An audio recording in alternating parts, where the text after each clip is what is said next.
I'm Julio, 35 years old, and I worked my entire life to buy my dream home. After years of saving, I finally had my perfect place. Then last month I returned early from a business trip to find my house under construction. My bathroom was gutted, my kitchen demolished, and my sister Rachel was directing workers like she owned the place. "We're renovating before moving in," she announced, while her husband Marcus and his parents laughed at my shocked expression. I just said okay and walked out. The next day she called in panic. "There are 5 police cars in front of the house. If you've ever had family take advantage of your kindness, let me know where you're watching from and subscribe to hear how I handled this nightmare situation." My parents came to America from Mexico when they were in their 20s, bringing nothing but their work ethic and dreams for a better life. They instilled in me the values of education, perseverance, and financial responsibility from an early age. In this country, you can achieve anything if you work hard enough. My father would tell me while coming home exhausted from his construction job. My mother cleaned houses during the day and took night shifts at a local factory. Their sacrifices weren't lost on me. I took those lessons to heart. During high school, I discovered my talent for computers and coding. While my friends were hanging out at the mall or playing video games, I was taking extra classes and working part-time at a local computer repair shop. When college came around, I didn't have the luxury of parents who could afford my tuition. I put myself through a state university by working 2 jobs, one at the campus IT department during weekdays and another at a restaurant on weekends. Many nights I survived on just 4 hours of sleep, but I never complained. This was my American dream in the making. After graduation, my hard work paid off when I landed a junior software engineering position at TechSphere, a growing company in the industry. I lived frugally, sharing an apartment with 2 roommates and saving every penny I could. While my colleagues bought new cars or took expensive vacations, I drove a 15-year-old Honda and invested my bonuses. My goal was clear: I wanted to own a home before I turned 35, something my parents had never achieved despite decades of hard work. Last year, that dream finally became reality. After nearly a decade of saving and climbing the corporate ladder to become a senior software architect, I purchased a beautiful craftsman-style home in Pine Ridge Estates, a peaceful suburb with tree-lined streets and the sense of community. The house wasn't perfect, it needed updates and had some outdated features, but it was mine. I spent 2 years renovating it carefully, selecting every fixture, paint color, and piece of furniture. The kitchen was my pride and joy, with custom cabinets and a quartz waterfall island that I'd designed myself. The bathroom featured a walk-in shower with river rock flooring and a rainfall shower head that made every morning feel like a spa visit. My relationship with my sister Rachel has always been complicated. Being 5 years younger, she grew up as the baby of the family, and I can't deny she was treated differently than I was. Where I faced strict rules and high expectations, Rachel received endless second chances and reduced responsibilities. Our parents worked slightly less demanding jobs by the time she was a teenager, which meant more attention and resources were available for her. This dynamic created a pattern that continued into adulthood. Rachel would frequently borrow things without asking: my car, my laptop, even money from my wallet. When confronted, she'd act wounded, as if my boundaries were a personal attack on her. "We're family," she would say. "Why are you being so selfish?" Our parents usually took her side, reminding me that, as the older brother, I should be more understanding and generous. Despite these frustrations, I still cared deeply for my sister. 3 years ago, when she met Marcus, I was hopeful. He seemed responsible and level-headed, working as a sales manager for a local dealership. For the first time, Rachel appeared to be settling down, talking about career goals, and even saving for her own place. I genuinely liked Marcus and thought he was a positive influence on her. Their wedding was a joyous occasion, and I gave them a generous gift to help them start their life together. After buying my house, I took immense pride in making it truly mine. The front porch featured handcrafted rocking chairs where I enjoyed my morning coffee. The living room had built-in bookshelves that I filled with my collection of science fiction novels and technical books. My home office was meticulously arranged with dual monitors and a standing desk, perfect for the occasional work-from-home days. Every corner reflected my personality and taste. The house wasn't just a financial investment. It represented everything I'd worked for. When my parents first visited, My father had tears in his eyes. "This is why we came to this country," he said, squeezing my shoulder. Those words meant everything to me. Last month I was scheduled to attend an important technology conference in Seattle. As the lead architect for our company's new cloud platform, I was presenting our innovation to industry leaders. The conference was originally planned for 2 weeks, with my presentation scheduled for the final day. I had prepared extensively, creating detailed slides and rehearsing my talk multiple times. 3 days into the conference, I received notice that due to a scheduling conflict with the venue, the remaining sessions would be condensed. My presentation was moved up, and the conference would now end 2 days earlier than planned. After successfully delivering my presentation, which was met with enthusiastic interest from several potential clients, I decided to head home early rather than staying in Seattle. I was looking forward to spending the unexpected free time relaxing in my house, maybe catching up on some yard work, or simply enjoying my peaceful space. Little did I know that returning early would uncover a situation that would test my patience, resolve, and family bonds in ways I never imagined. The 5-hour drive home from Seattle was pleasant. Spring had arrived in full force, painting the Pacific Northwest in vibrant greens and colorful wildflowers. I had my windows down, enjoying the fresh air and the playlist of my favorite classic rock songs. My mind wandered between reflecting on the successful presentation and planning the small home improvement projects I might tackle with my unexpected free time. Maybe I'd finally install those floating shelves in the guest bedroom, or repair the loose board on the back deck. As I turned onto my street, the peaceful anticipation quickly dissolved. 3 unfamiliar vehicles were parked in my driveway. A white pickup truck with a contractor logo, a red SUV I'd never seen before, and Marcus's black sedan.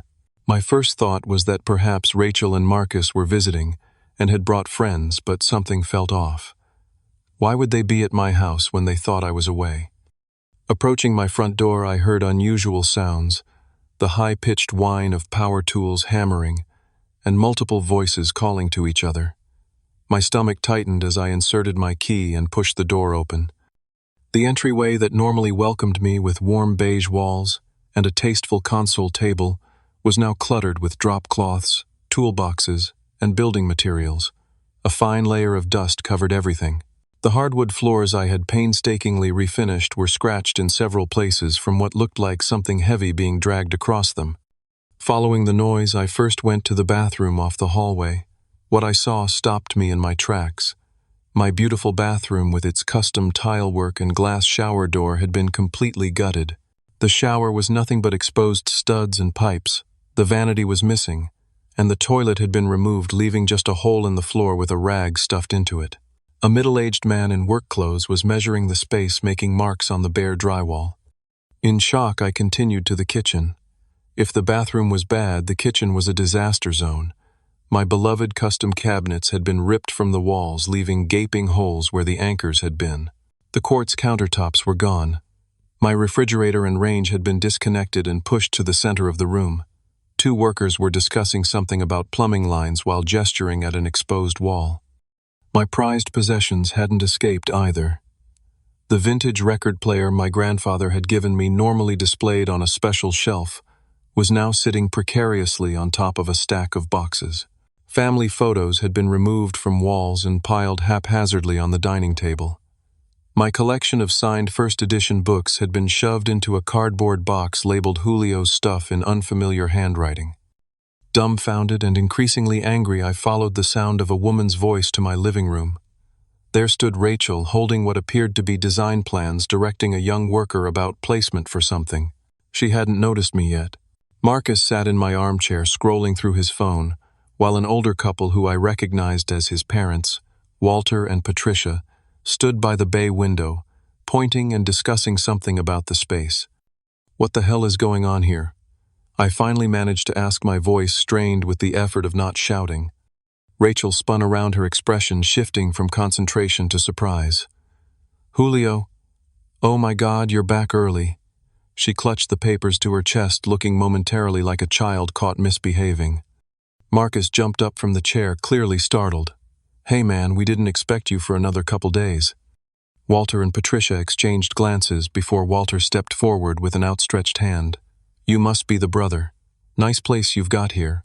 or it will be once we're done with the improvements. Improvements. My mind was racing, trying to process what I was seeing. Rachel. Why is my house being torn apart? Who are all these people? Rachel's initial shock quickly gave way to a casual attitude that was even more infuriating. She waved her hand dismissively. Don't be so dramatic. We're just doing some renovations before we move in. The bathroom was totally outdated, and that kitchen was never going to work for us. Move in, I repeated, unable to process what I was hearing. What are you talking about? Marcus came to stand beside Rachel, putting his arm around her waist. We were going to surprise you when you got back. We're going to be staying here for a while. Patricia chimed in from across the room. They need a proper place to start their family. That apartment of theirs is much too small. Walter nodded in agreement. And this place has plenty of room. You don't need all this space for just one person. Rachel smiled brightly as if this explanation cleared everything up. See? It makes perfect sense. And we knew the place needed updating, so we thought we'd take care of that while you were away. Surprise. I looked around at my demolished home. My privacy invaded, my possessions disrespected. The entitled expressions on their faces made it clear they saw absolutely nothing wrong with what they'd done. Patricia must have noticed my expression because she laughed and said to Walter, "Look at his face, I told you he'd be surprised." Walter joined in the laughter. "Don't worry, son. I'm overseeing all the work myself. Used to be a contractor before I retired. Everything will be up to code. Well, mostly." More laughter from Marcus and his parents. Rachel smiled, uncertainly watching my reaction. In that moment, a strange calm came over me.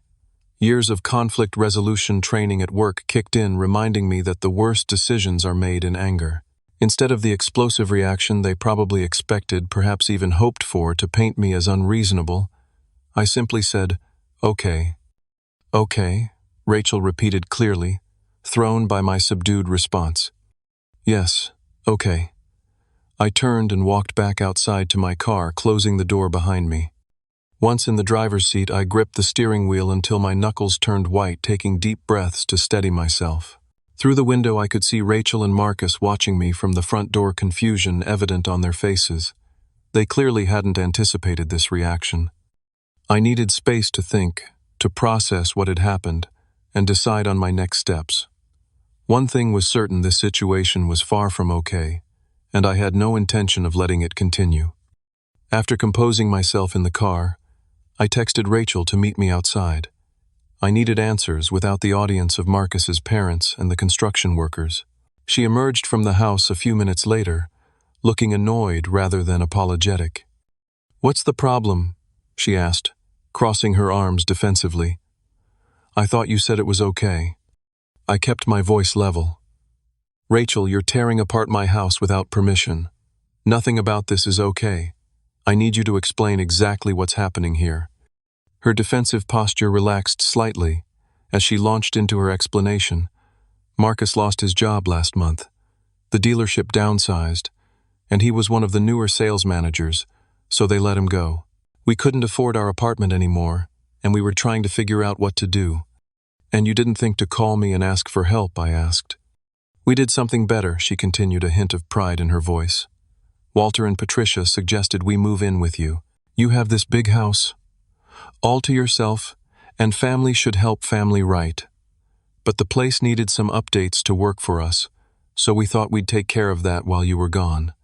It was going to be a win-win." I stared at her in disbelief. "So instead of asking if you could stay with me temporarily, you decided to break in and renovate my house?" Rachel rolled her eyes. "We didn't break in. I have a key, remember? You gave it to me last year to water your plants when you went to that coding boot camp. That was for emergencies and specific situations when I asked you to check on the house. Not for you to move in and remodel without my knowledge," I clarified, remembering that I had indeed given her a spare key, a decision I now deeply regretted. "Whatever. The point is, we're doing you a favor. Those bathrooms were ancient, and your kitchen was so impractical. Walter knows what he's doing, and we're paying for everything. Well, his retirement fund is, but he says it's an investment in our future." Her casual dismissal of my ownership and boundaries was infuriating, but I maintained my composure. Show me exactly what you've done so far, and what you're planning. Rachel seemed to take my request as acceptance, her face brightening as she led me back inside. The full tour revealed even more damage than I'd initially seen. In the master bathroom, they had removed the soaking tub I'd installed just a year ago, a tub that had cost me nearly $3,000. When I asked where it was, Rachel shrugged and said Walter had taken it to some recycling place because it wasn't their style. The kitchen was worse up close. My custom cabinets, which I'd commissioned from a local artisan, had been carelessly ripped out and were now sitting in pieces in my garage. The quartz countertops were nowhere to be found. When questioned, Rachel mentioned they'd been donated since they were planning to install granite instead. Granite is much more now anyway, she said, as if doing me a favor by replacing my carefully chosen materials with their preferences. In my office, I discovered they had already begun removing my built-in desk and bookshelves. Books and papers were piled in corners, and my computer equipment had been unplugged and stacked haphazardly on the floor. "We need this room for the nursery," Rachel explained casually. "Nursery? What nursery?" I asked, though I already suspected the answer. She placed a hand on her still flat stomach. "I'm 8 weeks pregnant. Marcus's parents want to be close by for their first grandchild, so they'll be staying in the guest room for a while after the baby comes." The hits kept coming. Not only were Rachel and Marcus planning to move in, but his parents would be joining them too, and they expected me to just accept this complete takeover of my home. While examining the damage to my office, I spotted architectural plans spread out on a folding table. Looking more closely, I saw they detailed changes to the entire house, removing walls, rearranging rooms, even plans for converting my basement into what was labeled as Julio's suite. "What is this?" I asked, pointing to the basement conversion. Rachel had the decency to look slightly embarrassed. "Well, once the baby comes, we'll need more space upstairs. Walter thought you might be more comfortable with your own little apartment in the basement. It would give everyone more privacy." I was speechless. They weren't just planning a temporary stay, they were systematically taking over my entire house and relegating me to the basement. While Rachel continued showing me around, highlighting all their improvements, I overheard a conversation between Walter and Patricia in the dining room that confirmed my worst suspicions. "It worked better than we expected," Walter was saying in a low voice. "Once we're fully moved in, it'll be nearly impossible for him to kick us out. Tenant rights and all that." Patricia nodded. "And with the baby coming, he'll look like a monster if he tries to make us leave. It's perfect. Besides, he's single. What does he need all this space for? Just make sure Rachel keeps him distracted while we get the rest of our stuff moved in this weekend," Walter added. "The more established we are, the better." My blood ran cold. This wasn't a misunderstanding or my sister's typical entitlement. This was a calculated plan to take advantage of me and essentially steal my home. They had waited until I was away, deliberately started major renovations that would be difficult to reverse, and planned to establish themselves as tenants, to make eviction legally challenging. Looking at my demolished home and listening to their scheming, I realized I needed to act quickly and decisively. This wasn't just about boundaries anymore. It was about protecting what I had worked my entire life to achieve. After overhearing Walter and Patricia's conversation, I knew I needed to approach this situation strategically. Years of project management had taught me that the best solutions come from careful planning rather than reactive decisions. I would need to be smart about this. I returned to Rachel in the living room, forcing a resigned expression. "This is a lot to take in," I said, running my hand through my hair for added effect. "I'm still processing everything, but I want to understand the full scope of what you're planning." Rachel, clearly relieved that I wasn't shouting or throwing them out, became enthusiastic. "We have so many great ideas. Patricia has incredible taste. She watches all those home renovation shows. And Walter used to build custom homes before he retired, so he knows exactly what adds value. Show me the plans," I requested, sounding as interested as I could manage. If this is happening, I should at least know what my house is going to look like. For the next hour, I listened attentively, as Rachel, Marcus, and his parents walked me through their comprehensive renovation plans. I asked detailed questions about materials, timeline, and costs, making mental notes of every admission. They had no permits, no professional contractors beyond the day laborers, Walter had hired and were making structural changes that definitely required building department approval. When Rachel mentioned they were planning to knock down the wall between the kitchen and dining room the following day, I nodded thoughtfully. That's a big job. Are you sure it's not a load-bearing wall? Walter waved dismissively. I know what I'm doing. Been in construction 40 years. Don't need some city inspector telling me my business. Fair enough, I said, noticing Patricia's smug smile at her husband's confidence. And all these workers are licensed and insured. They're good guys, Walter replied vaguely. Cash jobs, you know how it is. Keeps the costs down. I nodded as if this made perfect sense, while internally documenting another violation. Throughout the conversation, I occasionally took out my phone pretending to check messages while actually photographing the damage and recording parts of our conversation. Listen, I finally said, checking my watch, this is a lot to process. I need some time to think. Would you mind if I grab a few things and stay at a hotel tonight? I'm still pretty wiped from the conference. Rachel looked at Marcus uncertainly, but Patricia jumped in. Of course. You must be exhausted and all this construction mess isn't restful. Take your time getting used to the idea. We'll keep things moving forward here. I'm sure she thought she was being clever, encouraging my absence so they could continue their takeover unimpeded. I simply smiled and thanked her for understanding. I'll just grab some clothes and my laptop, I said, heading toward my bedroom, which thankfully they hadn't completely dismantled yet. Once there, I quickly collected more than just overnight essentials. I gathered all my important documents, property deed insurance papers, tax returns, and secured them in my briefcase. I also packed irreplaceable items like my grandfather's watch and the small wooden box containing family photographs too precious to lose. While packing, I discreetly took more photos of the damage throughout the house from angles that clearly showed the extensive nature of their unauthorized renovations. Before leaving, I made a show of asking when they'd all be going out to dinner, pretending I might join them later if I felt up to it. Marcus mentioned they had reservations at 7 at an Italian place downtown. Perfect, I said. I'll text you if I decide to come. Otherwise, I'll check in tomorrow morning. As I drove away, I glanced in my rearview mirror to see Rachel, Marcus, and his parents standing in my doorway looking pleased with themselves. They thought they had won, that I was retreating to process the inevitable change to my living situation. Their complacency would work to my advantage. Instead of heading to a hotel, I drove straight to the home of Thomas Anderson, a friend from college who now worked as a real estate attorney. I had attended his housewarming just a month ago and knew he'd be home. After a quick call to make sure he was available, I arrived at his place and laid out the entire situation. Thomas listened intently, his expression growing increasingly concerned. Let me get this straight, he said when I finished.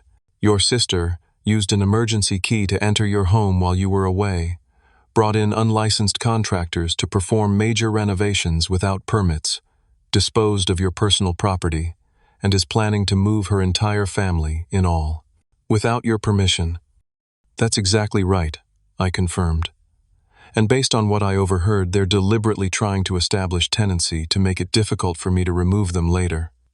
Thomas shook his head in disbelief.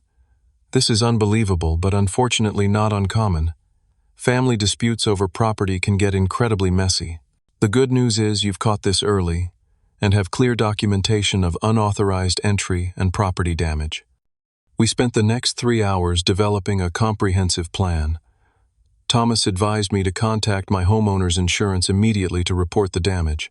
He also suggested reaching out to the city building department first thing in the morning to report unpermitted construction work. What about the legal aspects of removing them, I asked. They have a key and could claim I gave them permission. That's why we need to act quickly before they can establish any claim of tenancy, Thomas explained. Right now, this is clearly trespassing and property damage. They have no lease, no rental agreement, and no evidence that you consented to any of this. The fact that they waited until you were away and are making these changes without permits works strongly in your favor. Thomas helped me draft formal notices of trespass and began preparing potential legal filings if needed. He also advised me to contact the local police department to have officers present when I returned to the house, both to keep the peace and to officially document the situation. One more thing, Thomas added as we wrapped up our planning. Change your locks immediately and update your home security. If your sister made copies of your key, which seems likely, you need to ensure they can't re-enter once removed. By the time I left Thomas's house, it was nearly midnight. I checked into a nearby hotel, exhausted but feeling more in control. Before going to sleep, I made several important calls for the morning to my insurance company, the building department, and a locksmith who offered emergency services. As I lay in bed, I thought about Rachel and how our relationship had come to this point. Part of me felt guilty for the strict measures I was planning to take, but I reminded myself that this wasn't a simple misunderstanding or a case of taking minor liberties. This was a calculated attempt to take advantage of me and essentially steal my home, the home I had worked my entire life to afford. Sometimes setting firm boundaries with family isn't just appropriate, it's necessary. The next morning began with a flurry of activity. I was up at 6, making calls and finalizing my plan. My first call was to the building department, where I reported unauthorized construction happening at my address. The official I spoke with was extremely concerned when I mentioned structural walls being removed without permits, and immediately arranged for an inspector to meet me at the house. Next, I called my insurance company to report the damage. They were equally alarmed and assigned an adjuster to assess the situation as soon as possible. They also advised me to document everything with photos and written descriptions, which I had already begun doing. My third call was to the police non-emergency line. I explained the situation. Unauthorized persons had entered my home while I was away and were causing significant property damage. The dispatcher agreed to send officers to accompany me back to the house, both to keep the peace and to document the situation officially. Finally, I contacted a locksmith who specialized in emergency services, arranging for them to meet me at the house later to change all the locks and potentially upgrade the security system. With these preparations in place, I drove back to my home, arriving just before 9 in the morning. As planned, 2 police cruisers were already waiting nearby, along with a vehicle from the city building department. I briefed them quickly on the situation before approaching the house. As we walked up the driveway, I noticed additional vehicles had arrived overnight. A moving truck was now parked on the street, and boxes were stacked on my front porch. They had clearly accelerated their move-in plans after my departure the previous evening. Before we reached the door, my phone rang. It was Rachel, her voice tight with panic. "Julio, what's going on? There are 5 police cars in front of the house." "I'll be right there to explain," I replied calmly, hanging up before she could respond. When I unlocked the front door, the scene inside was even more chaotic than the day before. The workers had already arrived and were in the process of demolishing the wall between my kitchen and dining room. Half of it was gone, exposing electrical wiring and plumbing pipes. More of Marcus and Rachel's furniture had appeared overnight.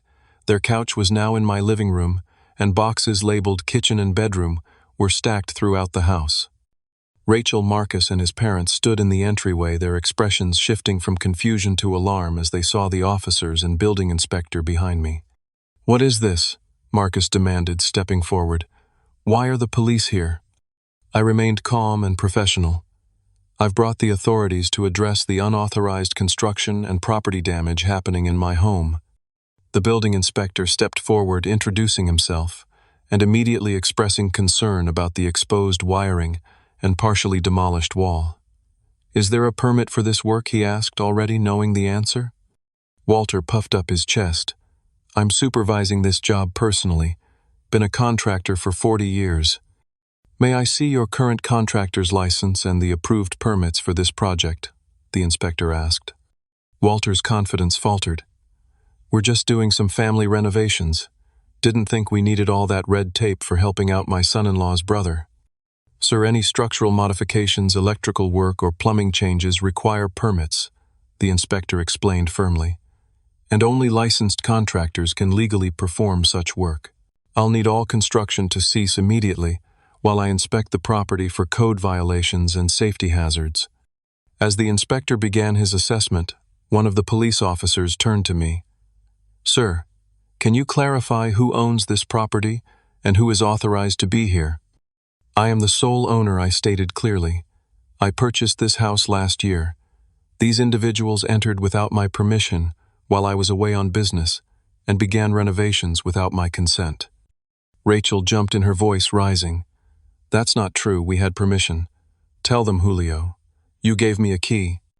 I gave you an emergency key last year. When I asked you to water my plants while I was at a coding boot camp, I corrected. I never authorized you to enter my home while I was away this time, and I certainly never gave permission for any renovations or for you to move in. Marcus stepped forward, trying a different approach. Look, there's clearly been a misunderstanding. Julio and Rachel are siblings, and we were just trying to help improve his house. We had an agreement. Can you provide any documentation of this agreement? The second officer asked. Marcus faltered. Well, no, it was verbal. But Julio knew we were planning to stay with him for a while. Right, Julio. This is the first I heard of any plans for you to move in, I stated firmly. I returned home yesterday to find my house being demolished without my knowledge or consent. The building inspector returned from his initial assessment, shaking his head. This is serious. You've got exposed electrical wiring, structural modifications to load-bearing walls, improper plumbing work, all without permits or inspections. This is extremely dangerous and completely illegal. I'm issuing a stop work order immediately. He turned to the workers who had paused their demolition when we arrived. Who hired you for this job? One of the workers gestured to Walter. That guy, paying us cash. The inspector turned to Walter. Sir, are you a licensed contractor in this state? Walter shifted uncomfortably. My license is in process of renewal. So that's a no, the inspector noted, writing something on his clipboard. Hiring unlicensed workers for cash to perform unpermitted work is a serious violation. There will be fines. While this conversation was happening, Patricia had pulled Rachel aside, whispering urgently to her. I could see Rachel's face reddening as she shook her head in disagreement. Patricia seemed to be insisting on something, pushing Rachel toward me. Finally, Rachel approached, her expression a mixture of desperation and anger. Julio, please don't do this. We're family. You know Marcus lost his job and I'm pregnant. We need help right now. Where are we supposed to go? You could have asked me for help, I replied, keeping my voice level. Instead, you broke into my home, destroyed my property, and tried to take over my house while I was away. That's not what family does to each other. We didn't break in, she protested. I had a key, which was for emergencies only. Not for this, I countered. And you knew that, which is why you waited until I was out of town to do all this. The first officer intervened at this point.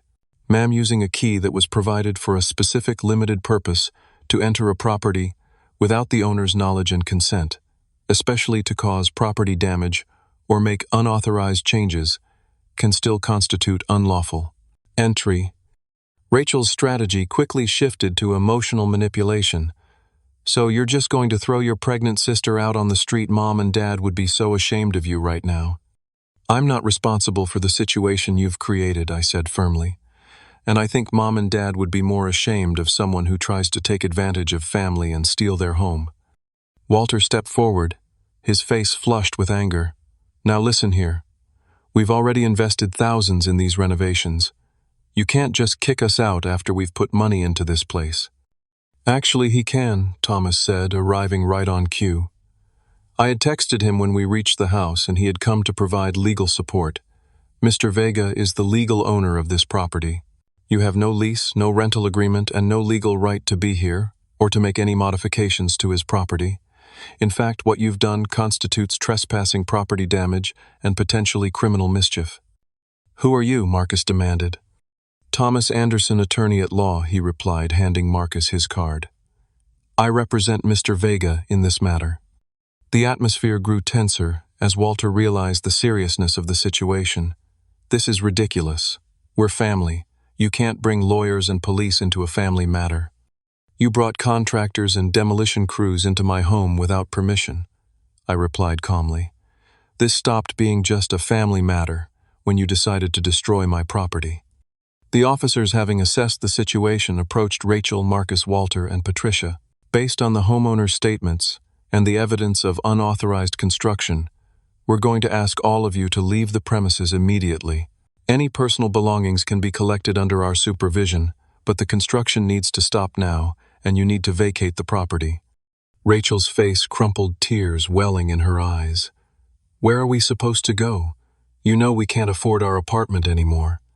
I felt a pang of sympathy despite everything, but remained firm. "That's something you should have considered before attempting to take over my house without asking. You can stay in a hotel until you figure things out, just like I had to do last night when I found my home uninhabitable." Marcus put his arm around Rachel, glaring at me. "Come on, babe. We don't need his help. Your brother is clearly more concerned about his precious house than his own family." Patricia chimed in, her voice dripping with venom. "I always said your brother was selfish. Family means nothing to him." I refused to engage with their attempts to villainize me for protecting my property. Instead, I turned to the officers. "I'd like to file a formal report about the property damage and unauthorized entry. And I'll need documentation for my insurance company as well." While the officers began their formal documentation, the workers were instructed to secure any hazardous areas they had created, but to cease all renovation work. I approached them privately and explained that I would pay them for their day's work even though they had to stop, as they were simply hired help and not responsible for the deception. They seemed relieved and appreciative of this gesture. Over the next 2 hours, Rachel, Marcus, and his parents gathered their personal belongings under the watchful eyes of the police officers. The moving truck that had begun to unload their furniture now had to reload everything. The atmosphere was tense, with occasional outbursts from Walter about ungrateful relatives and family betrayal. As they prepared to leave, Rachel approached me one last time, her eyes red from crying. "I hope you're happy now," she said bitterly. "You've ruined everything." "No, Rachel. You did that when you decided to take advantage of me, instead of simply asking for help," I replied, maintaining my composure despite the emotional toll this confrontation was taking. "If you had come to me honestly about your situation, we could have figured something out together. But I can't trust you after this." She didn't respond, merely turning away to join Marcus at their car. As they drove away with Walter and Patricia following in their SUV, I felt a complex mixture of relief, sadness, and resolve. The confrontation had been necessary, but I took no joy in it. The locksmith arrived shortly after they left, and I immediately had all the locks changed and a new security system installed. The building inspector provided me with a detailed report of all the code violations and unsafe conditions created by the unauthorized work, which would be essential for my insurance claim. Thomas stayed throughout the process, ensuring all legal aspects were properly handled. By late afternoon, my home was finally empty of unwelcome guests, though the physical damage remained as a stark reminder of how quickly trust can be broken and relationships damaged. The road to restoring my house and potentially my relationship with my sister would be long and challenging. The days following the confrontation were a blur of insurance adjusters, contractors, and cleaning crews. The damage to my home was even more extensive than I had initially realized. Beyond the obvious demolition of the bathroom and kitchen, there were numerous smaller issues that emerged upon closer inspection: scratched hardwood floors from dragging heavy items, holes in walls from removed fixtures, damaged electrical outlets, and even a cracked window that no one had mentioned. The insurance adjuster spent nearly 4 hours documenting everything, taking photographs and making detailed notes about each item that needed repair or replacement. My comprehensive homeowner's policy would cover most of the damage minus my deductible, but the process would take time. The adjuster explained that cases involving family members often required additional documentation to prove the damage wasn't authorized. Thankfully, my police report and the building inspector's assessment provided that evidence. "I've seen similar situations before," the adjuster told me as we walked through the gutted kitchen. "Family disputes over property can be some of the most destructive cases we handle. People often feel entitled to take liberties with relatives' homes that they would never consider with strangers. Finding my carefully chosen fixtures proved impossible. The soaking tub from the master bathroom had indeed been taken to a salvage yard and already resold. My custom kitchen cabinets were damaged beyond repair during their removal. The quartz countertops that Rachel claimed had been donated were actually sold to a local contractor for a quick cash payment that Walter had pocketed. Each discovery felt like a fresh betrayal, a reminder that my sister and her in-laws hadn't just invaded my space. They had systematically dismantled it for their own benefit, with no regard for the time, money, and emotional investment I had put into making my house a home. The first night I was able to stay in my house again was strange and unsettling. With the bathroom partially functional thanks to emergency repairs and the kitchen reduced to a refrigerator plugged into an extension cord, I felt like a visitor in my own home. The spaces that had once brought me comfort now felt violated, their familiarity stripped away, along with the fixtures and finishes I had so carefully selected. I slept poorly that night, waking at every creak and settling noise, half expecting to find Rachel and her family had somehow returned. The new security system provided some peace of mind, but the psychological impact of having my sanctuary invaded lingered. The next morning brought the first wave of family fallout. My phone rang at 7 a.m., my parents calling from Arizona, where they had retired 3 years ago. "Julio, what is going on? Rachel called us crying last night, saying you had the police throw her and Marcus out of your house." My mother began, her voice tight with worry and disapproval. I took a deep breath and calmly explained the situation, how I had returned early to find my home being demolished without my knowledge or permission, how Rachel and Marcus had planned to move in without asking, and how Walter and Patricia had orchestrated much of it. "She had nowhere else to go, and you know she's pregnant," my father interjected. "Family helps family, son. That's how we raised you." "I would have helped if she had asked," I replied. "But she didn't ask. She broke in while I was away and destroyed my home. That's not asking for help, that's taking advantage." My mother sighed heavily. "She says she had a key. How is that breaking in?" "The key was for emergencies and specific times. When I asked her to check on the house, I explained patiently. Not to let herself in whenever she wanted, especially not to gut my kitchen and bathroom without permission." The conversation continued for nearly an hour, with my parents vacillating between understanding my position and feeling I had been too harsh with Rachel. It was clear they had heard a very different version of events from my sister, one that minimized the damage and unauthorized nature of the renovations, while emphasizing her pregnancy and financial difficulties. "Just promise me you'll think about helping her find a new place," my mother finally said. "She's still your sister, and that baby is still your niece or nephew." I agreed to consider ways to help Rachel that didn't involve her taking over my home, a compromise that seemed to satisfy my parents for the moment. Over the next few days, the family divisions deepened. Extended family members began taking sides, often based on incomplete or biased information. My cousin Elena called to express support after seeing photos I had sent my parents of the damage. "What Rachel did was wrong, no question," she said firmly. "No one has the right to invade your space like that, family or not." Others were less understanding. My uncle Roberto sent a lengthy text message admonishing me for not being more accommodating to a pregnant woman in need, ignoring the fact that accommodation hadn't been requested. My home had been invaded and altered without consent. The most surprising call came from Marcus's sister Jasmine, who contacted me out of the blue. "I wanted you to know that this isn't the first time my parents have pulled something like this," she said hesitantly. "They did something similar to my grandparents, gradually taking over their house, until my grandparents felt like guests in their own home. It caused a huge rift in the family." Her insight confirmed my suspicions about Walter and Patricia's calculated approach. This hadn't been an impulsive decision, but a deliberate strategy they had employed before.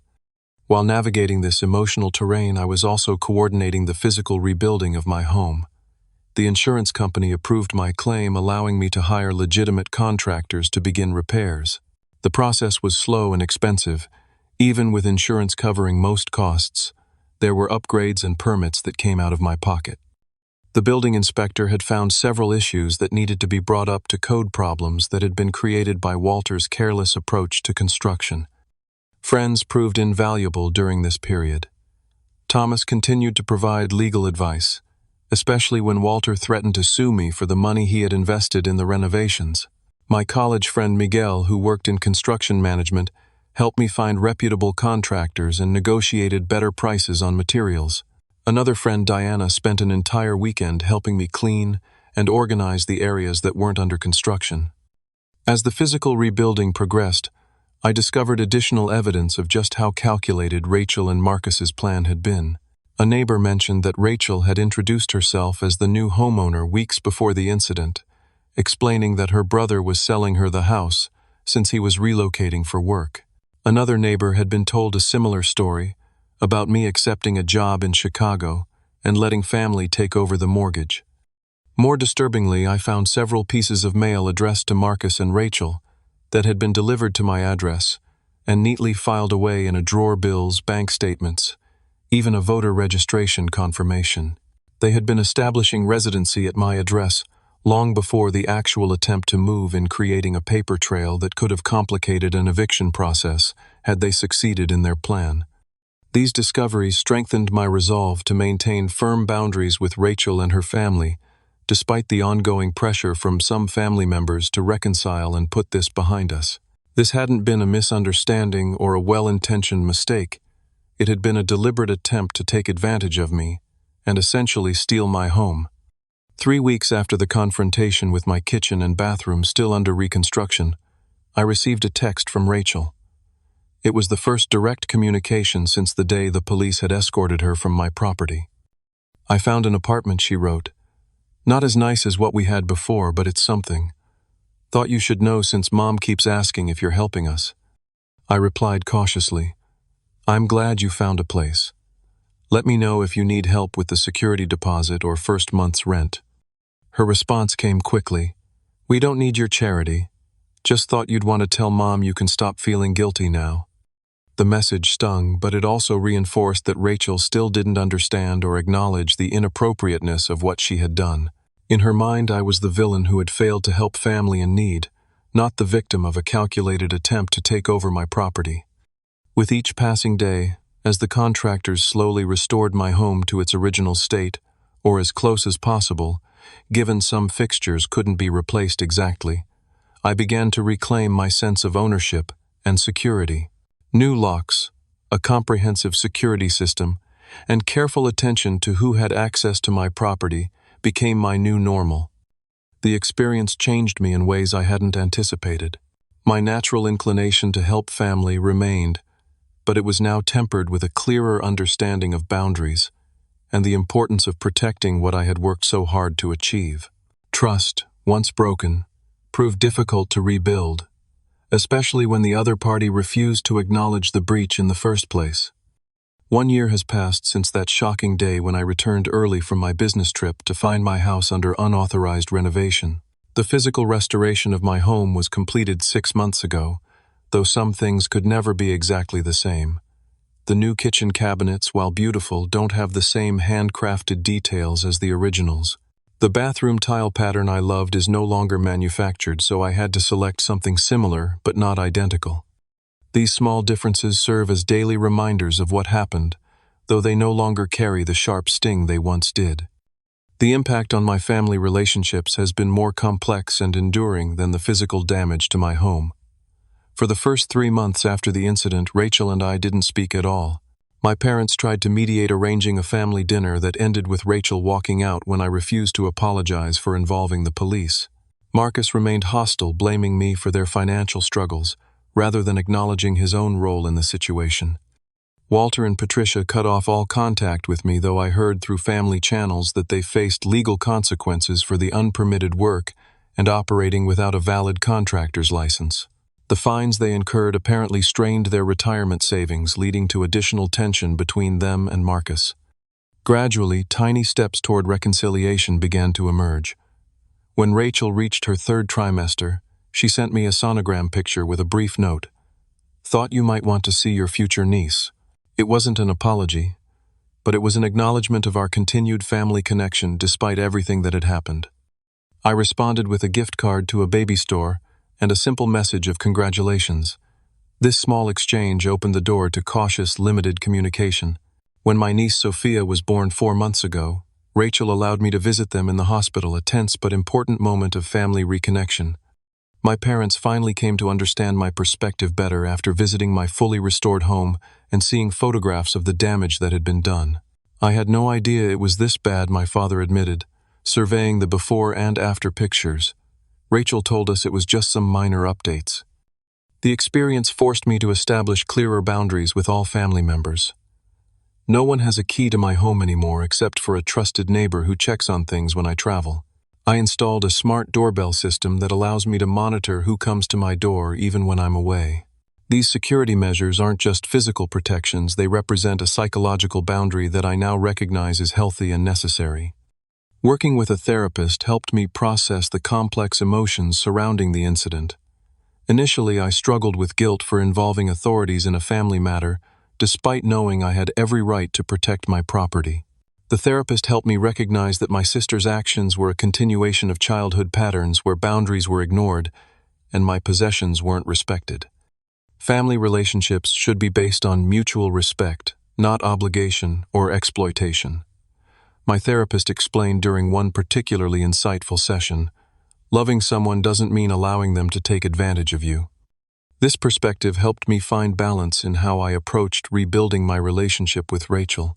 I could offer support within clearly defined boundaries, helping with specific baby expenses, occasionally babysitting my niece, providing job leads for Marcus without surrendering my autonomy or property.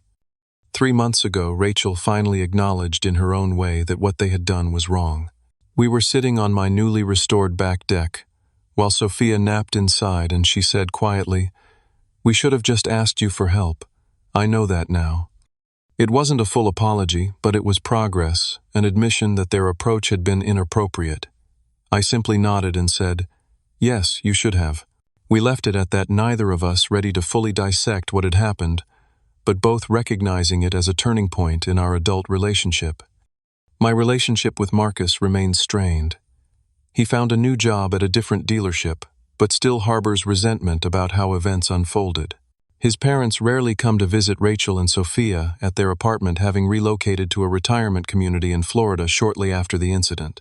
The distance has actually been beneficial for Rachel and Marcus's marriage, forcing them to become more independent and self-sufficient. As for me, my home is once again my sanctuary, though I view it differently now. What was once simply a symbol of personal achievement has become a physical representation of my boundaries and self-respect. I've made peace with the fact that maintaining healthy relationships sometimes requires difficult decisions and uncomfortable confrontations. Last week, I hosted a small dinner party for close friends who had supported me through the ordeal. As we enjoyed drinks on the patio overlooking the garden I had planted this spring, Diana raised her glass in a toast to new beginnings and hard-earned wisdom. Those words captured perfectly what this challenging year has taught me. Family bonds are precious, but they must be built on mutual respect and honest communication. Love doesn't mean allowing yourself to be taken advantage of. Sometimes the hardest boundaries to set are the most important ones to maintain. I still care deeply for my sister, and am building a relationship with my niece, but I do so with clearer expectations and stronger boundaries. True family supports each other's growth and success without exploitation or entitlement. This understanding has led to more authentic, if more limited, relationships with my extended family. The house that was nearly taken from me has been fully reclaimed, not just physically, but emotionally. Each room once again reflects my choices and preferences. Each space honors my journey and hard work.